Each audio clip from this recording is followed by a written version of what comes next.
Hello, family. God bless you. We will be picking up right here in the second book of Enoch, as I explained in the previous video. We will start with chapter 1 from the second book of Enoch. There was a wise man and a great craftsman, and the Lord formed a love for him and received him, so that he should see the highest dwellings and be an eyewitness of the wise and great and inconceivable and unchanging realm of God Almighty, and of the very wonderful and glorious and bright and manifold vision of the position of the Lord's servants, and of the inaccessible throne of the Lord, and of the degrees and manifestations of the spiritual host,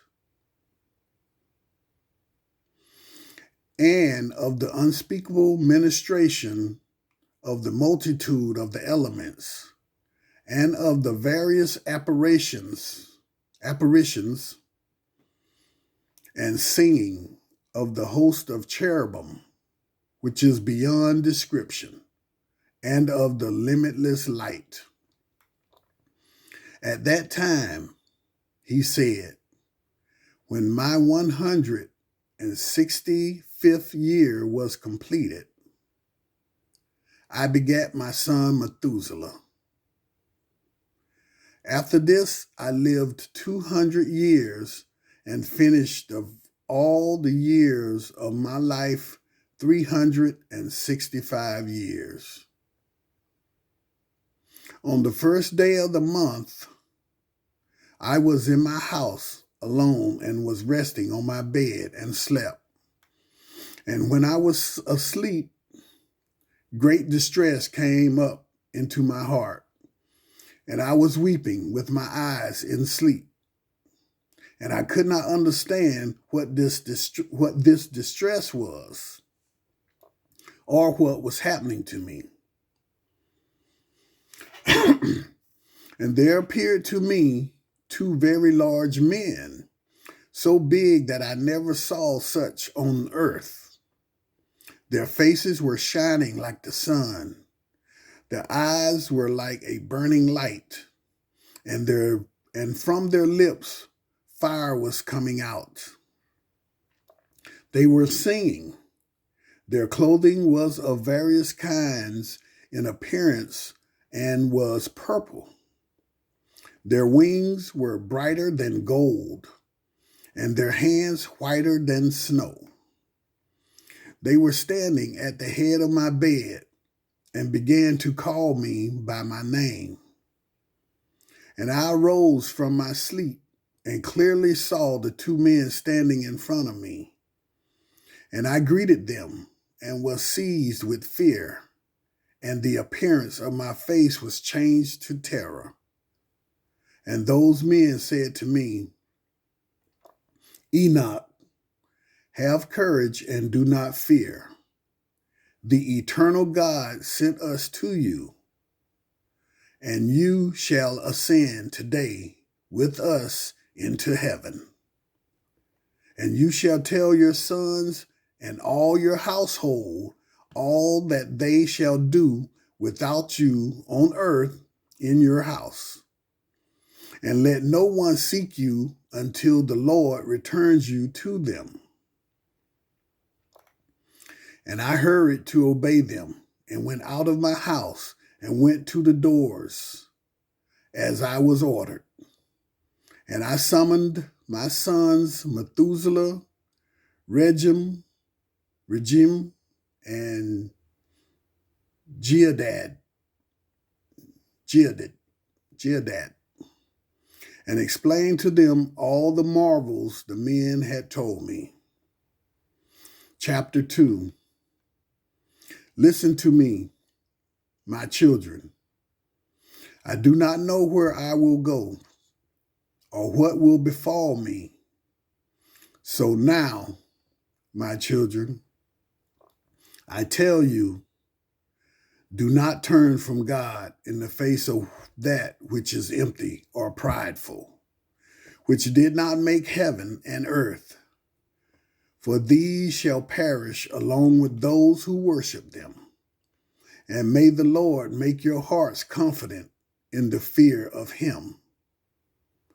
And now, my children, let no one consider seeking me until the Lord returns me to you.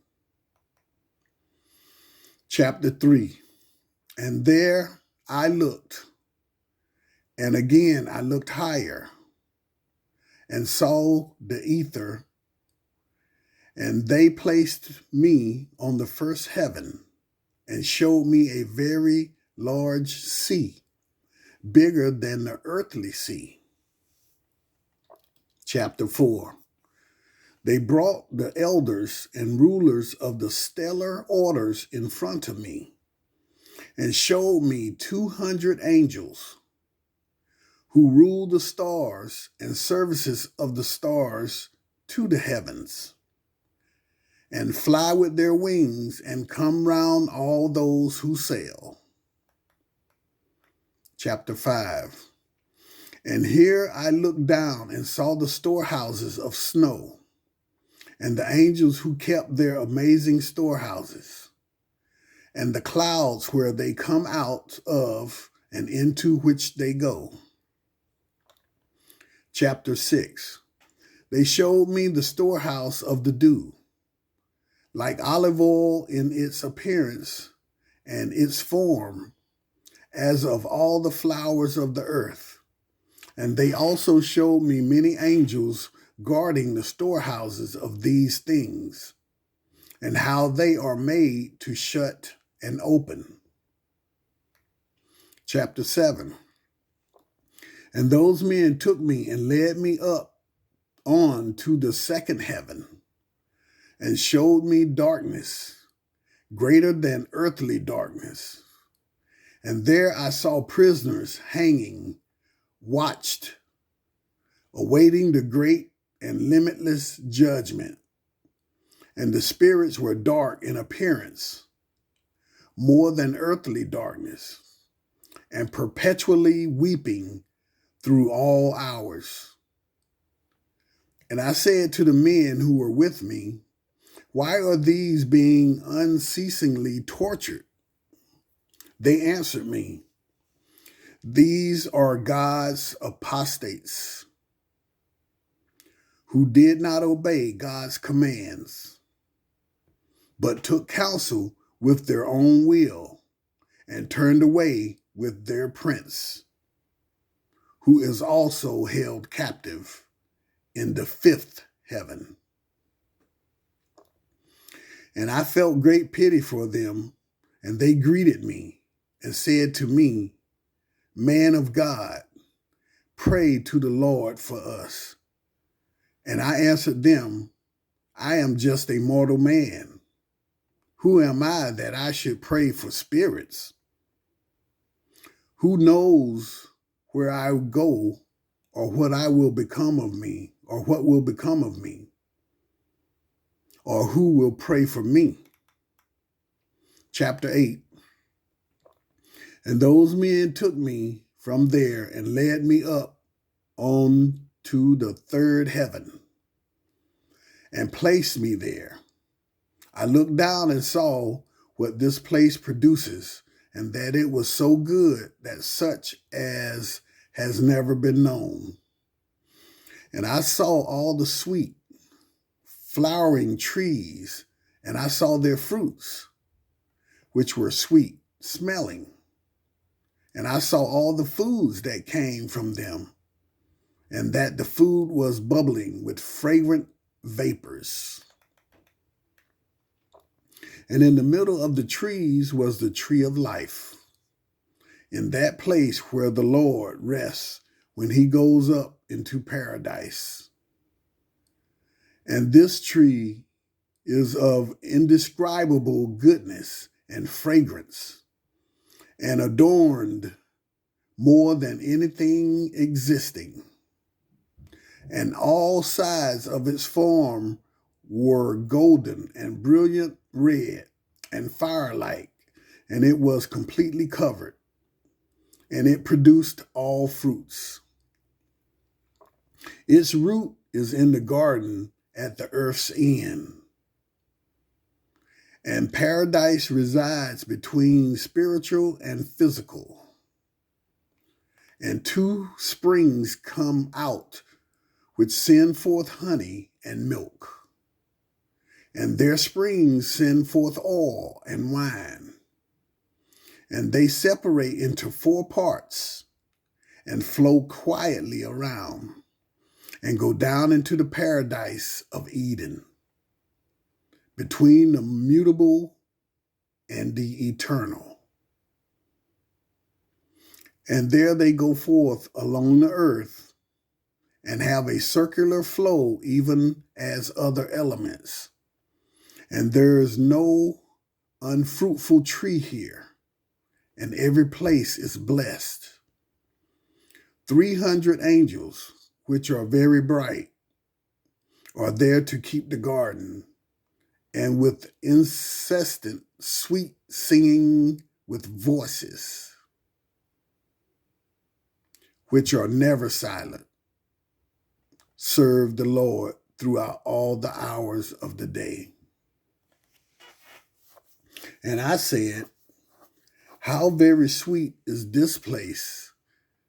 And those men said to me, chapter 9, this place, O Enoch, is prepared for the righteous, who endureth all manner of offense from those that exasperate their souls, who avert their eyes from iniquity, and make righteous judgment, and give bread to the hungering, and cover the naked with clothing, and raise up the fallen, and help injured orphans, and who walk without fault before the face of the Lord, and serve him alone. And for them is prepared this place for eternal inheritance. Chapter 10. And those 2 men led me up onto the northern side and showed me there a very terrible place. And there were every kind of tortures in that place, cruel darkness and gloom, and there was absolutely no light at all there, but murky fire constantly flaming above.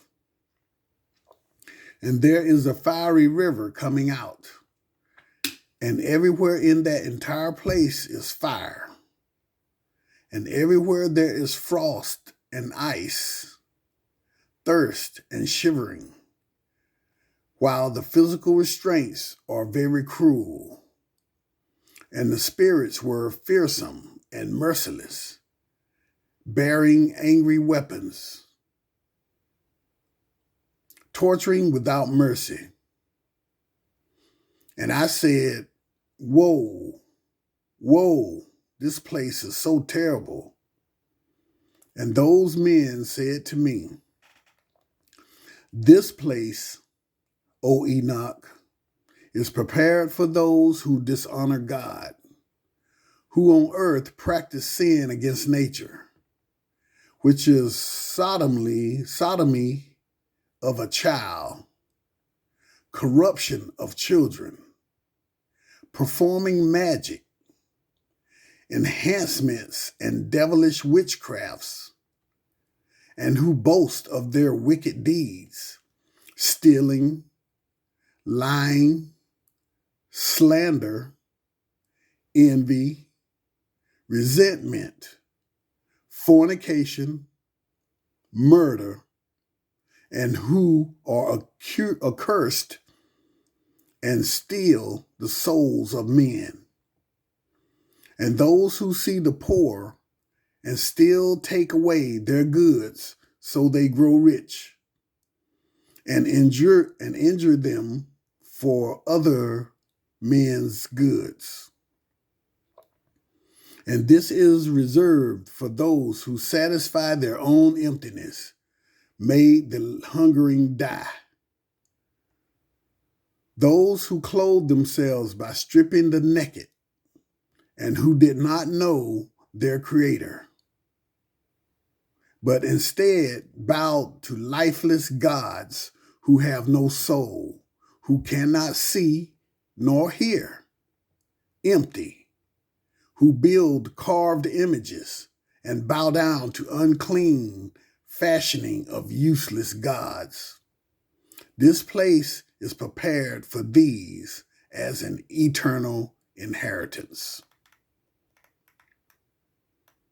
Chapter 11.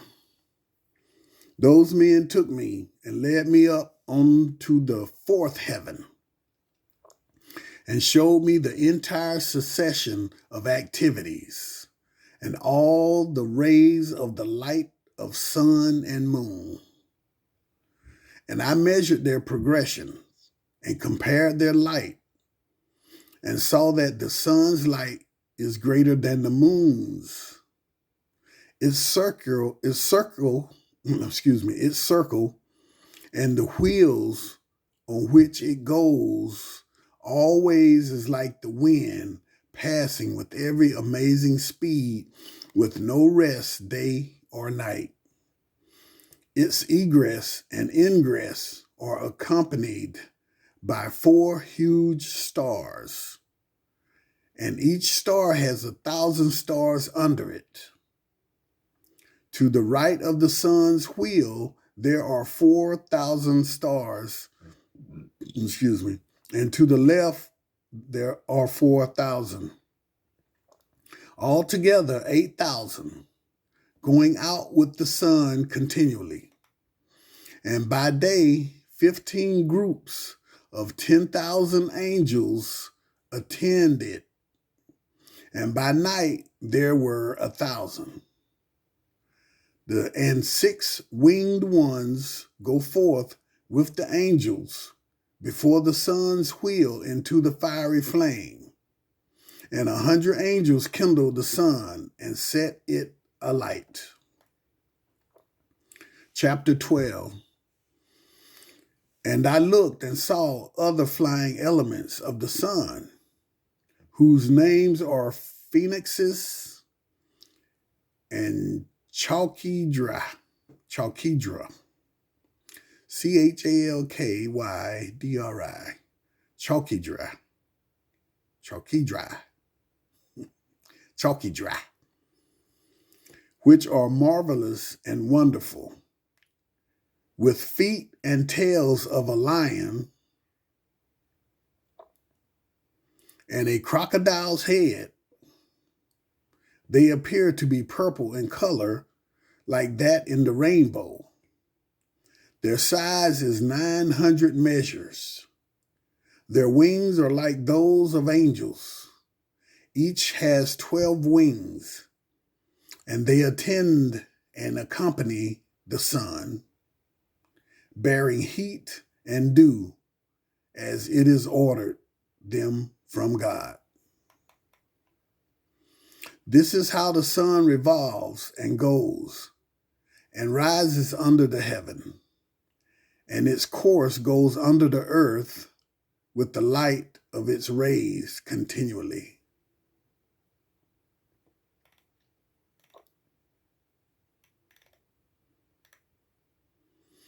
Chapter 13.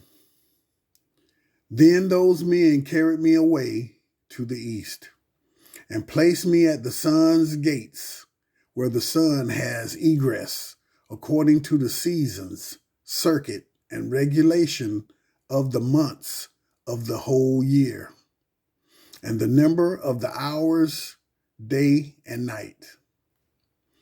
And I saw 6 gates open, each gate having 61 stadia, and a quarter of 1 stadium. And I measured them accurately and knew their size. Through the gates, the sun goes out and goes to the west and is made even, and rises throughout all the months, and turns back again from the 6 gates according to the succession of the seasons. In this way, the period of the entire year is finished after the return of the 4 seasons.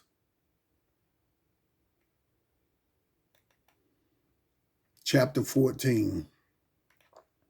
And again, those men led me away to the western parts and showed me 6 great open gates corresponding to the eastern gates, opposite to where the sun sets, according to the number of days, 365 and a quarter.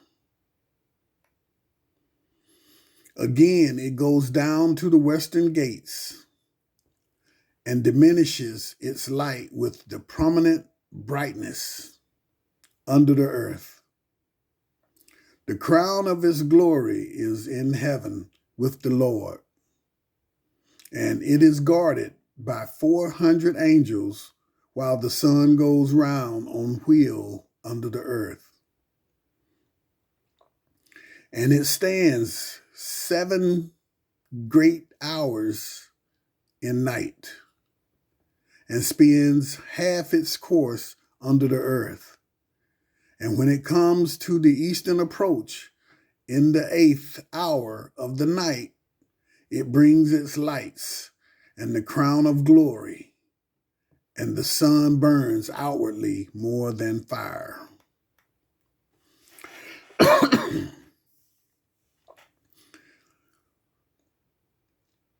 Chapter 15. Then the elements of the sun, called phoenixes and chalky dry, break into song. Therefore every bird flutters its wings, rejoicing at the giver of light, and they break into a song at the command of the Lord. The giver of light comes to illuminate the entire world, and the morning guard takes shape, which is the rays of the sun. And the sun of the earth goes out and receives its luminance to light up the entire face of the earth. And they showed me this calculation of the sun's going. And the great gates which it enters into are for the calculation of the hours of the year.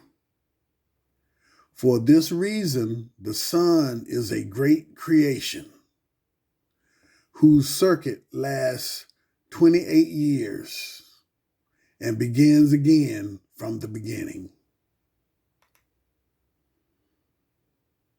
Thank you for listening, family. Hope you're enjoying the story and enjoying the reading. God bless you, and I will talk to you later on. We'll read to you later on. God bless. Bye.